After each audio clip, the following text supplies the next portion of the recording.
আপনি দেখেন সুবহানাল্লাহ, এদেশের মানুষ সুবহানাল্লাহ কত ধৈর্যশীল। আমি এটা চিন্তা করি, যেই পরিমাণ নির্যাতন আওয়ামী লীগ করছে, খুদ আওয়ামী লীগের নেতারা মানে মাইক দিয়ে বলতেছিল যে যদি আওয়ামী লীগ ক্ষমতা থেকে যায় লক্ষ লক্ষ লোক মারা যাবে। বলে নাই? বলেন এদেশের মানুষ লক্ষ লক্ষ লোক মারছে? কত ধৈর্যশীল মানুষ।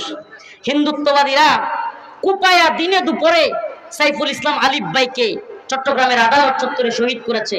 দেখেন এই দেশের মানুষ কত ধৈর্যশীল, তবুও হিন্দুদের ঘর বাড়ি পুরাই দিছে কেউ? মারছে কেউ?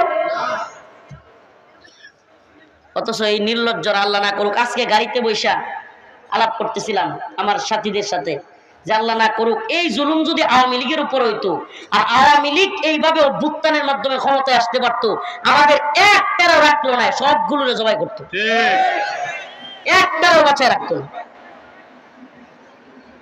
প্রিয় ভাইরা আমার,